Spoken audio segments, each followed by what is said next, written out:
नमस्कार, मैं हूं प्रज्ञा। बिहारी न्यूज में आपका स्वागत है। आज है 15 अप्रैल, दिन शनिवार। खबरों की ओर बढ़ने से पहले एक नजर सुर्खियों पर। बिहार विधानसभा में 69 पदों के लिए इस दिन निकलेगी वैकेंसी। आज से बिहार में जाति जनगणना के दूसरे चरण की हुई शुरुआत।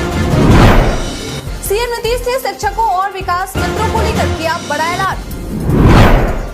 सभी दिव्यांग बच्चों को मिलेगी सरकारी योजनाओं का लाभ। आज है आईपीएल का डबल हेडर। अब चलिए बढ़ते हैं बिहार के अब तक की 25 बड़ी खबरों की ओर विस्तार से। बिहार विधानसभा में 69 पदों के लिए इस दिन निकलेगी वैकेंसी। बिहार विधानसभा सचिवालय के द्वारा सुरक्षा प्रहरी के कुल 69 पदों पर भर्ती करने के लिए रिक्रूटमेंट नोटिफिकेशन जारी किया जाएगा।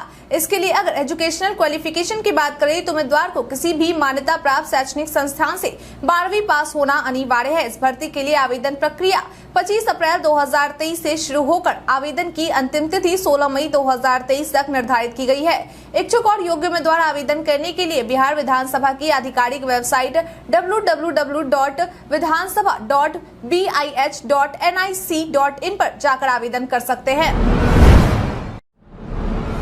आज से बिहार में जाति जनगणना के दूसरे चरण की हुई शुरुआत। आज से यानी कि 15 अप्रैल से बिहार में जाति जनगणना के दूसरे चरण की शुरुआत होगी। बता दें कि इस दौरान गणना में सभी प्रगणक अपने अपने निर्धारित गणना ब्लॉक में डोर टू डोर जाएंगे और घर के दरवाजे पर जाकर परिवारों के सदस्यों को जाति आधारित गणना के बारे में पूरी जानकारी देंगे। इसके उपरांत जनगणना कर्मी मोबाइल ऐप के माध्यम से तथा विभाग द्वारा उपलब्ध कराए गए फॉर्मेट पर परिवार के सदस्यों द्वारा दी गई जानकारी की एंट्री करेंगे। बता दें कि आज से शुरू होने वाली गणना में गणना कर्मी के द्वारा 17 बिंदुओं पर परिवारों से जानकारी ली जाएगी। आपकी जानकारी के लिए बता दें कि दूसरे चरण के कार्य को मोबाइल ऐप, गणना प्रपत्रों व पोर्टल के माध्यम से किया जाएगा। वहीं जाति गणना के सुचारू संचालन के लिए 11 कोषांग का भी गठन किया गया है। मालूम हो कि गणना के दौरान जिस घर में ताला लटका होगा वहां की गणना वीडियो कॉल के माध्यम से की जाएगी। वहीं प्रगणक वहां 2 से 3 बार जाएंगे और अगर बार बार घर बंद पाया जाता है तो उस स्थिति में पड़ोसी से संबंधित परिवार के सदस्य का मोबाइल नंबर लेकर प्रगणक वीडियो कॉल कर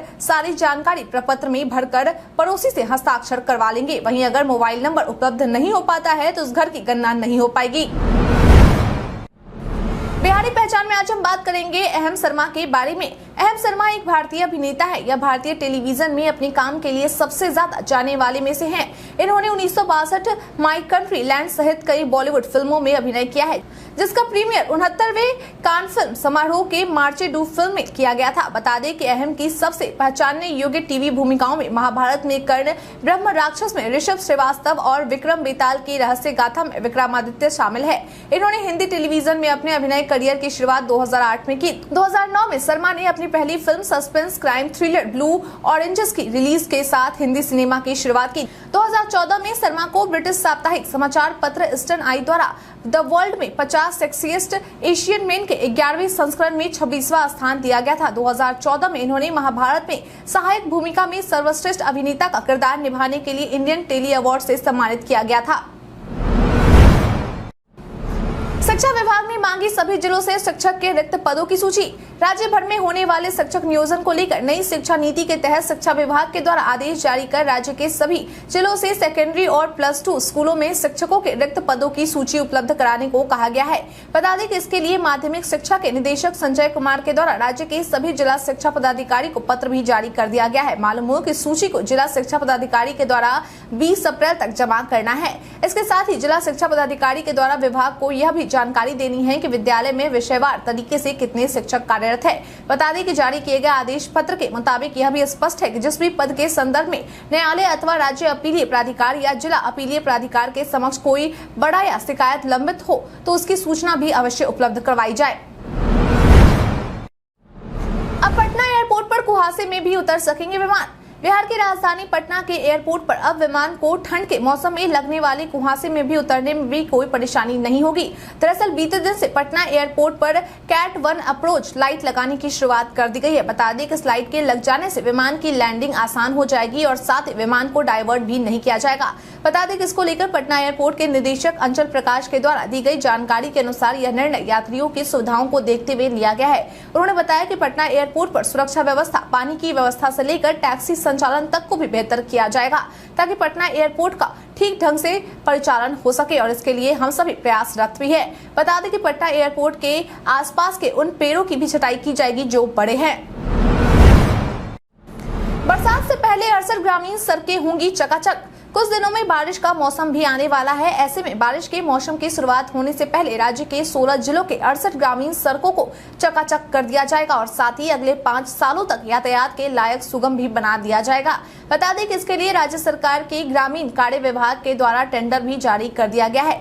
मालूम हो कि इन सड़कों को चकाचक करने के लिए ग्रामीण कार्य विभाग के द्वारा 8,000 लाख रुपए खर्च किए जा रहे हैं। बता दें कि इसके लिए निविदा का काम 15 मई तक होना है। आपकी जानकारी के लिए बता दें कि जिन 16 जिलों के 68 ग्रामीण सड़कों को चकाचक किया जाएगा उनमें सारण, गया, कैमूर, नवादा, सासाराम, बांका, मुंगेर, पटना, नालंदा, बेगूसराय, सीतामढ़ी, मधुबनी, खगड़िया, अररिया, मधेपुरा और समस्तीपुर के नाम शामिल हैं। सीएम नीतीश ने शिक्षकों और विकास मित्रों को लेकर किया बड़ा ऐलान। बीते दिन बिहार के मुख्यमंत्री नीतीश कुमार के द्वारा बाबा साहेब भीमराव अंबेडकर की जयंती के मौके पर जेडीयू कार्यालय में आयोजित हुए समारोह में एक बड़ा ऐलान किया गया। बता दें कि सीएम नीतीश के द्वारा यह साफ तौर पर कहा गया कि राज्य में जो भी नियोजित शिक्षक अभी अपनी सेवा दे रहे हैं, हमें भी उनकी चिंता है, इसलिए उन शिक्षकों की आमदनी बढ़ाई जाएगी। उन्होंने कहा कि अब वे शिक्षक बस मन लगाकर बच्चों को पढ़ाते रहे, लेकिन एक बार फिर से यह साफ कर दिया गया है कि अब राज्य में सिर्फ और सिर्फ सरकारी टीचरों की बहाली होगी, कोई भी नियोजित शिक्षक नहीं होंगे। सीएम नीतीश ने कहा कि इसी साल 2 लाख से अधिक पदों पर बहाली होगी। इसके साथ ही अब विकास मित्रों की भी आमदनी में बढ़ोतरी होगी। इसके अलावा उन्हें जल्द ही मिलना शुरू हो जाएगा। इसके साथ ही अब विकास मित्रों की भी आमदनी की बढ़ोतरी होगी। इसके अलावा उन्हें जल्द ही मिलना शुरू हो जाएगा। इसके अलावा तालमी मरकज और टोला सेवक के भी वेतन में वृद्धि होगी। संजय मिश्रा और विवाह शाह की फिल्म का पोस्टर हुआ जारी। इन दिनों बॉलीवुड में उत्तर भारत विशेषकर पूर्वांचल की कहानियों पर बनी फिल्म खूब पसंद की जाती है। बता दें कि अब एक और ऐसी ही फिल्म बहुत जल्द ही रिलीज होने वाली है। दरअसल विवाह शाह और संजय मिश्रा की स्टारर नालंदा जिले के बिहार शरीफ के युवा लेखक की कहानी पर आधारित फिल्म कोर्ट का पोस्टर सोशल मीडिया पर रिलीज कर दिया गया है। वहीं यह फिल्म भी बहुत जल्द ही रिलीज होने वाली है। बता दें कि इस फिल्म के रिलीज होने की तारीख 26 मई 2023 निर्धारित की गई है। वहीं अगर इस फिल्म की कहानी की बात करें तो यह फिल्म एक छोटे से गाँव के लड़के माधव का है, जो लेकिन सपने देखने वाला लड़का है। बता दें कि ये फिल्म इसी लड़के पर और इसके सपने के ऊपर बना है। आपकी जानकारी के लिए बता दें कि इस फिल्म में बिहार के पूर्व मुख्यमंत्री जीतन राम मांझी भी नजर आएंगे, लेकिन वे इस फिल्म में अतिथि भूमिका में नजर आएंगे। भूकंप के झटके का अध्ययन करने के लिए लगेंगे सेंसर और यंत्र। राज्य में भूकंप के हल्के झटके को महसूस किया जा सके, इसके लिए सेंसर और यंत्र लगाए जाएंगे। बता दें कि यह सेंसर और यंत्र बिहार के 10 जिलों में लगाए जाएंगे, जिसके रिसीविंग स्टेशन का निर्माण पटना साइंस कॉलेज के परिसर में किया गया है। मालूम हो कि सेंसर और यंत्र को लगाने के लिए इसके ग्लोबल टेंडर की प्रक्रिया शुरू हो गई है। मालूम हो कि बिहार राज्य आपदा प्रबंधन प्राधिकरण द्वारा यंत्र खरीदने के बाद इसे धरती की सतह के नीचे स्थापित किया जाएगा। इसके लिए इन 10 जिलों में रिकॉर्डिंग स्टेशन का भी निर्माण किया जा रहा है, जिन्हें बिहार भूकंपीय दूरमापी तंत्र से जोड़ा जाएगा। बता दें कि जिन 10 जिलों में सेंसर और यंत्र को लगाया जा रहा है उनमें सारण, गोपालगंज, पूर्वी चंपारण, सीतामढ़ी, मुजफ्फरपुर, दरभंगा, मधेपुरा, पूर्णिया, पटना और मुंगेर शामिल है। मालूम हो कि इस सेंसर और यंत्र के लग जाने से भूकंप के हल्के झटके को भी महसूस किया जा सकता है। बिहारी पर्यटन में आज हम बात करेंगे महात्मा गांधी सत्याग्रह स्मारक के बारे में। महात्मा गांधी सत्याग्रह स्मारक मोतिहारी का एक प्रमुख स्थल है। यह स्थल मुख्य शहर में स्थित है। यहाँ पर आपको एक स्मारक देखने के लिए मिलता है, जहाँ पर महात्मा गांधी जी से संबंधित बहुत सारी वस्तुओं का प्रदर्शन किया गया है। यहाँ पर आपको लाल पत्थर और मार्बल से बना हुआ एक स्मारक देखने के लिए मिलता है, जिसमें गांधी जी की तस्वीरें और बहुत सारे विचार लिखे गए हैं। यहाँ पर आपको बहुत सारी जानकारी मिलती है। यहाँ पर छोटा सा पार्क बना हुआ है, जहाँ पर आप बहुत सारी एक्टिविटी कर सकते हैं। पार्क को अच्छी तरह से मेंटेन करके रखा गया है। यहाँ पर झूले हैं जो बच्चों को बहुत आनंद देते हैं। यहाँ पर बहुत सारे स्वतंत्रता सेनानी के स्टैचू भी देखने के लिए मिलते हैं। स्मारक को सत्याग्रह स्मारक के नाम से भी जाना जाता है। यह पूर्वी चंपारण में घूमने लायक जगह है।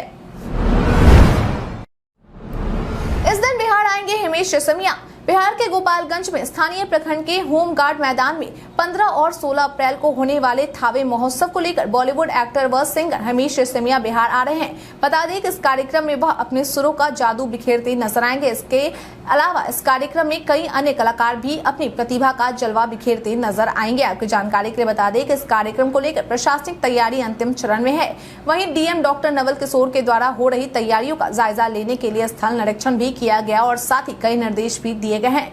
बता दें कि इस 2 दिवसीय महोत्सव में 15 अप्रैल को महोत्सव महोत्सव का उद्घाटन दीप प्रज्वलन करके किया जाएगा और फिर शंखनाद होने के बाद माधव राठौर और ग्रुप बालिका समूह, गायक निशाद अहमद, अमरजीत जयकार, रविंद्र जॉनी और गायिका प्रियंका सिंह के द्वारा अपनी प्रतिभा का प्रदर्शन किया जाएगा। इसके बाद दूसरे दिन यानी कि 16 अप्रैल को गुलशन बाबड़ा, अमोलिका, उषा कुमारी, लवन्या राज, रविंद्र जॉनी और विनोद कुमार जैसे कलाकारों के द्वारा अपनी प्रतिभा दिखाई जाएगी। वहीं साल के थावे का महोत्सव हिमेश रेशमिया की प्रस्तुति के साथ खत्म होगा।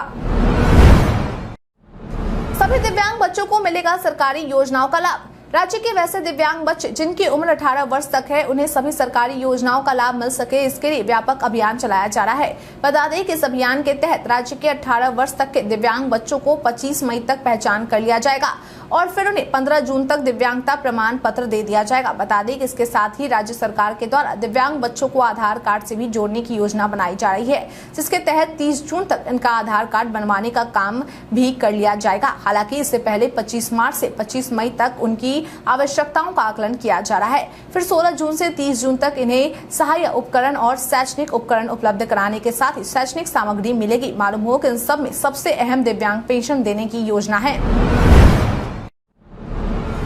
बिहार में गर्मी को लेकर मौसम विभाग ने जारी किया अलर्ट। बिहार में भयानक गर्मी का दौर जारी हो गया है, साथ ही अब सूरज की किरणें अपने चरम पर पहुंच रही है। इसका सीधा असर अधिकतम तापमान में नजर आ रहा है। मौसम विभाग के पूर्वानुमान के अनुसार बिहार के कुछ इलाकों में अगले 3 से 4 दिनों तक लू चलने की संभावना है। ऐसे में बिहार में लोगों को प्रचंड गर्मी के लिए तैयार रहना चाहिए।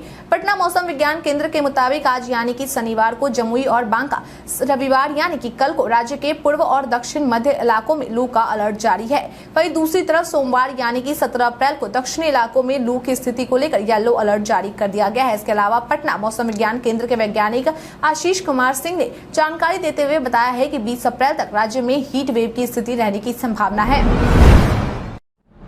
बिहार शिक्षक नियमावली पर बोले शिक्षा मंत्री।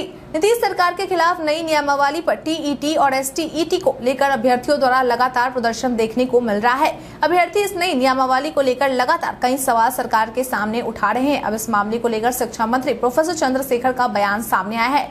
दरअसल शुक्रवार को उन्होंने कहा कि बिहार को गुणवत्तापूर्ण शिक्षा देनी थी। यह बिहार के शिल्पकार नीतीश कुमार और उप मुख्यमंत्री तेजस्वी यादव का संकल्प है। गुणवत्तापूर्ण शिक्षा देने के लिए ही बिहार में यह पहल की गई है। यह उचित नहीं कि इसमें कोई खोट निकाले। बिहार के गांव में अब नहीं होगा ब्रेकडाउन। बहुत जल्द ही बिहार के गांव में ब्रेकडाउन और लो वोल्टेज की शिकायत दूर होने वाली है। दरअसल बिजली कंपनी के द्वारा इन शिकायतों को दूर करने के लिए और ग्रामीण क्षेत्रों में बिजली की बढ़ती मांग को देखते हुए कई नए सब स्टेशन और ट्रांसमिशन लाइन का निर्माण करवाया जा रहा है। बता दें कि नए सब स्टेशन और ट्रांसमिशन लाइन के निर्माण को लेकर करीब 235 करोड़ रुपए से अधिक की स्वीकृति दी गई है। आपकी जानकारी के लिए बता दें कि बिजली कंपनी के द्वारा नॉर्थ बिहार के बेगूसराय, बरौनी और दलसिंह सराय में 27 किलोमीटर नई ट्रांसमिशन लाइन बिछाई जाएगी। इसके लिए 5.90 करोड़ रुपए की स्वीकृति दी गई है।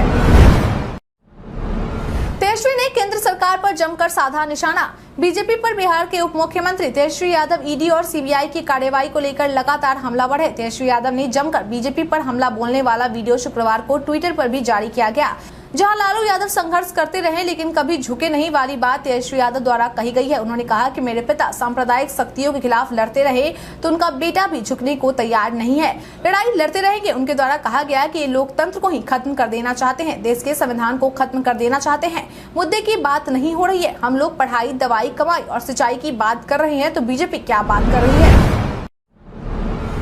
बिहार के विकास को लेकर भाजपा नेता का बड़ा दावा। बिहार के विकास को लेकर पूर्व कृषि मंत्री डॉक्टर प्रेम कुमार के द्वारा कहा गया है कि केंद्र सरकार की ओर से बिहार को 10,000 करोड़ दिए जाने की घोषणा को विकास परक बताया गया है। उन्होंने कहा कि भाजपा के द्वारा विकास के मसले को एक नजरिए से देखती है और बिहार के विकास के लिए हर संभव कदम उठाती आ रही है।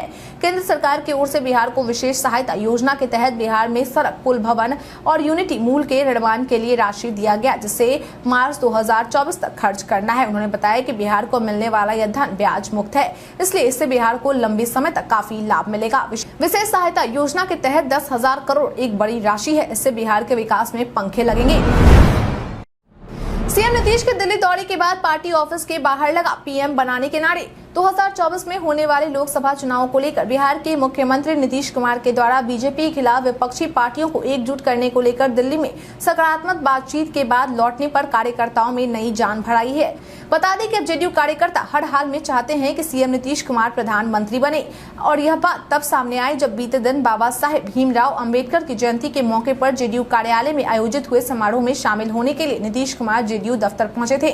दरअसल उनके दफ्तर पहुंचने के बाद कार्यकर्ताओं के द्वारा नीतीश कुमार का गर्मजोशी के साथ गुलाब के फूलों से उनका स्वागत किया गया। इसके साथ ही सभी कार्यकर्ताओं ने जेडीयू ऑफिस के बाहर नारा भी लगाया कि देश का पीएम कैसा हो, नीतीश कुमार जैसा हो। आपकी जानकारी के लिए बता दें कि इस दौरान मुख्यमंत्री नीतीश कुमार ने बड़ा ऐलान करते हुए कहा कि 2024 के चुनाव में विपक्षी एकजुटता को लेकर वे पूरे देश का दौरा करेंगे। इसके साथ ही उन्होंने कहा कि उन्हें पीएम नहीं बनना है, वे सिर्फ विपक्ष को एकजुट करने की भूमिका निभाएंगे। सहनी ने बताया वीआईपी किसके साथ और कब करेगी गठबंधन। 2024 लोकसभा चुनाव को लेकर सभी पार्टियां अपनी अपनी तैयारियों में जुट गई है। इसी कड़ी में मुकेश सहनी भी अपनी पार्टी वीआईपी को और अधिक मजबूत बनाने की कवायद में जुड़े हैं। बता दें कि सासाराम में पार्टी के कार्यकर्ताओं से मिलने पहुंचे मुकेश सहनी के द्वारा मीडिया से बातचीत करते हुए बताया गया कि उनकी पार्टी वीआईपी कब और किस दल के साथ गठबंधन करेगी। उन्होंने कहा कि 2024 में होने वाले लोकसभा चुनाव में वीआईपी किसके साथ गठबंधन करेगी उस पर अभी फैसला नहीं लिया गया है, लेकिन नवम्बर तक यह स्पष्ट कर दिया जाएगा कि उनकी पार्टी किसके साथ जाएगी। उन्होंने कहा कि अगर कार्यकर्ता को लगता है कि भाजपा की सरकार बेहतर कार्य कर रही है तो उनकी पार्टी उनके साथ जाएगी। आपकी जानकारी के लिए बता दें कि मुकेश सहनी अपनी पार्टी को अधिक मजबूत बनाने के लिए नवंबर महीने तक बिहार, झारखंड समेत उत्तर प्रदेश के अलग अलग जिलों का दौरा करेंगे। आरक्षण बाबा साहेब और महात्मा गांधी की देन, इसे कोई छू भी नहीं सकता। सुशील कुमार मोदी द्वारा कहा गया है कि बाबा साहेब आम्बेडकर और गांधी जी की ही देन आरक्षण है। संसद और विधान मंडलों में आरक्षण, इसे कोई भी छीन नहीं सकता है। सुशील मोदी ने कहा कि यदि जरूरत पड़ी तो यह 100 सालों तक लागू रहेगा। जब तक समाज में असमानता रहेगी तब तक आरक्षण रहेगा, इसकी कोई समय सीमा तय नहीं की जा सकती है। अपनी बातों को आगे बढ़ाते हुए उन्होंने यह भी कहा कि बाबा साहेब को जिस कांग्रेस ने लगातार अपमानित किया, उसी की गोद में बैठकर नीतीश कुमार और लालू प्रसाद देश पर राज करने के सपने देख रहे हैं। राबड़ी सरकार की बात करते हुए उन्होंने कहा कि साल 2001 में राबड़ी सरकार ने पंचायत और निकायों में एकल पदों पर दलित को आरक्षण दिए बिना ही चुनाव करा लिए थे। आज है आईपीएल का डबल हेडर। आईपीएल 2023 में आज 2 मुकाबले खेले जाएंगे। पहला मुकाबला में बेंगलुरु के एम चिन्नास्वामी स्टेडियम में रॉयल चैलेंजर्स बेंगलुरु के सामने होंगे दिल्ली कैपिटल्स। वहीं दूसरे मुकाबले में लखनऊ और पंजाब की टीमें आमने सामने होंगी। आरसीबी और दिल्ली दोनों अपना पिछला मुकाबला हार कर आ रही हैं। आरसीबी को बेहद रोमांचक मुकाबले में लखनऊ ने हराया था, जबकि दिल्ली की टीम को मुंबई ने हराया था। दिल्ली की टीम पॉइंट्स टेबल में आखिरी पायदान पर खड़ी है। उन्हें खेले गए 4 मैचों में अभी तक एक में भी जीत नसीब नहीं हुई है। देखना होगा कि आरसीबी के खिलाफ मुकाबले में उन्हें जीत मिलती है या नहीं।